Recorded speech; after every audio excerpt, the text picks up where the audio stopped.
మేమందరం పైకెళ్ళాం. హార్సెస్ మీద పోనీ రైడ్స్ వేసుకొని పైకెళ్ళాము. వెళ్ళగానే అందరం లంచ్ చేసాము. మేము 3 ఫ్యామిలీస్ 10 పీపుల్ వెళ్ళాము. అందరం లంచ్ చేసాము. నేను మా హస్బెండ్ ఒక 2 మినిట్స్ ముందు లంచ్ చేసాం. లంచ్ చేసి దాన్ని మినీ స్విట్జర్లాండ్ అంటారు.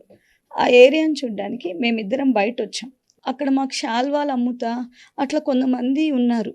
ఆ సౌండ్ వినగానే వాళ్ళు మేము పరిగెడుతుంటే వాళ్ళు మమ్మల్ని మిస్గైడ్ చేస్తూ that is just a Kashmiri anniversary celebrations they are doing, nothing to worry, ఇక్కడే ఉండండి అన్నారు. ఎవరు చెప్పారు మీకు ఆ మాట? అక్కడ ఒక శాల్వా అమ్మే ఆయన. వాళ్ళు కావాలని అలా సివిలియన్స్ లాగా వచ్చారు, టూరిస్ట్ అలా వచ్చి మిస్గైడ్ చేశారు. కానీ ఆ హోటల్ అతను మాత్రం పరిగెత్తమని మా పిల్లల్ని వీళ్ళని పంపించేశారు. నేను మా హస్బెండ్ పరిగెత్తే లోపల ఇటుపక్క ఒకరిని కాల్చేశారు, ఇటుపక్క ఒకరిని కాల్చేశారు, ఇటుపక్క ఒకరిని కాల్చేశారు. అటుపక్క వాళ్ళు లిటరల్గా వాళ్ళ 2 years బేబీని చూపించి కాళ్ళకి పట్టుకుంటున్నా కానీ కాల్చేశారు. మా హస్బెండ్ నాకేం చెప్పారంటే, మనిద్దరం ఇట్లా పడుకుందాము, నువ్వు తలెత్తద్దు అన్నాడు. మేమిద్దరం చేతులు హోల్డ్ చేసుకొని పడుకొనే ఉన్నాం. ఎవరో అంటే మేము ఎత్తి ఏం చూడలేదు, ఎవరో నడుచుకుంటున్నట్టు వస్తుంది. టక్కని బ్లాస్ట్ సౌండ్ వినిపించింది, ఒక షాట్ వినిపించింది. బట్ నేనైతే మాది కాదనుకొని ఇట్లే ఉన్నాను. మేమిద్దరం ఇట్లే చేతులు పట్టుకొని సడన్గా నాకు డ్రెస్ అంతా వెట్ అయిపోయింది. మేమిద్దరం ఇట్లే ఉన్నాము. షార్ట్ వచ్చే ముందు హిందూ ఏ ముస్లిమే అని 2 సార్లు అడిగినాను. We both didn't respond anything. Then immediately I heard the shot. ఆ షాట్ వినిపిస్తే ఆ షాట్ నిజంగా నేను మా హస్బెండ్ అనుకోలేదు. బట్ నా బాడీ అంత వెట్ అయిపోయింది. నేను లేచి చూడగానే his face is full of blood. అప్పుడు నేను వెంటనే పరిగెత్తుకుంటా బయటకు వచ్చినాను. అంటే నాకు తెలుసు నేను రన్ చేస్తే కూడా నన్ను కాల్ చేస్తారని. అయినా నేను పరిగెత్తుకుంటా వచ్చాను. నేను బయటకు రెస్క్యూ వాళ్ళు ఎవరైనా ఉంటారేమో వచ్చాను.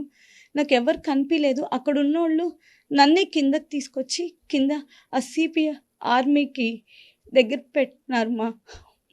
మేము ఆ టైంలో మీరు నలుగురు ఉన్నారు అక్కడ ఇన్సిడెంట్ జరిగినప్పుడు?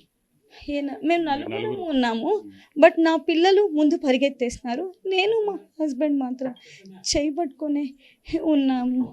ఆ తర్వాత ఆ సిపిఆర్ వాళ్ళు టేక్ కేర్ అంతా చేశారు మమ్మల్ని. అంటే ఒకటే షాట్ మీరు గమనించిందాన్ని? ఖచ్చితంగా ఒకే షాట్ అండి. I don't know why the false rumours are coming that 46 bullets.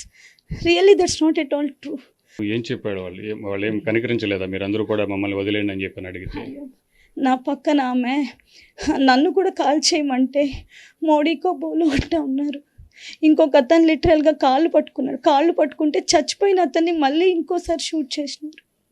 మా లాస్ అసలు అది ఎట్లండి, అది ఎవరు తీర్చలేరు మా లాస్. నేనే కాదండి, నాతో పాటు అక్కడ చూస్తే ఫస్ట్ నాకు తెలియక నేనే అనుకున్నాను. మమ్మల్ని ఎయిర్పోర్ట్స్ ఫ్లైట్స్ ఇచ్చి అన్నీ పంపిస్తుంటే చూస్తుంటే కొంతమంది పిల్లలకి వాళ్ళ నాన్న చనిపోయింది తెలీదు, వాళ్ళ అమ్మ పడిపోయింది తెలీదు. They playing games on the mobile. మాకేం జరుగుతుందో ఏం జరుగుద్దో, మాకు గవర్నమెంట్ ఏం హెల్ప్ చేస్తుందో. నిజంగా మేము మోడీ సేఫ్ అనే వెళ్ళామండి. మోడీ వచ్చిన తర్వాత గవర్నమెంట్ మారింది. కాశ్మీర్ కాదు, మేము ఎక్కడికన్నా వెళ్ళొచ్చు. మా ఆయనకు అదే చెప్పి వెళ్ళానండి నేను. అంటే మా నాన్న కదా చాలా హార్డ్గా ఉంటుంది, కానీ నేను మా అమ్మ కోసం మా ఫ్యామిలీ కోసం నేను చాలా బ్రేవ్గా ఉంటాను. మా నాన్న ఇప్పుడు పైన చూసి అనుకుంటుంటాడు నా కొడుకు ఇంత బ్రేవ్గా ఉన్నాడని.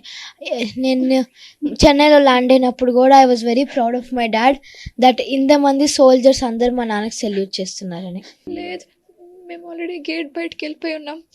My parents didn't come, so నేను బయటే వెయిట్ చేస్తున్నారు. Only my mom came back, my dad didn't come back. Incident జరగడానికి ముందు అసలు ఏం జరుగుతుందో కూడా అక్కడ తెలియనటువంటి పరిస్థితి. అప్పటికే అక్కడ శబ్దాలు వచ్చాయి, కానీ అక్కడ ఉన్నటువంటి కొందరు మిస్గైడ్ చేయడం వల్ల ఏమీ లేదని ప్రశాంతంగా ఉన్నటువంటి పరిస్థితుల కారణంగానే ఈ విధమైనటువంటి దారుణం జరిగింది. సో అందరూ కూడా నమ్మారు, గతంలో లేదు కాశ్మీరు, చాలా పరిస్థితులు బాగున్నాయి, ప్రశాంతంగా ఉంది, ఎలాంటి ఇబ్బంది ఉండదని అనుకుంటూ వెళ్ళినటువంటి ఇలాంటి ఎన్నో కుటుంబాలకు అనుకున్నటువంటి ఈ దుర్ఘటనతో సో కుటుంబాల్లో విషాదమే మిగిలినటువంటి పరిస్థితి మనం చూస్తూ ఉన్నాం.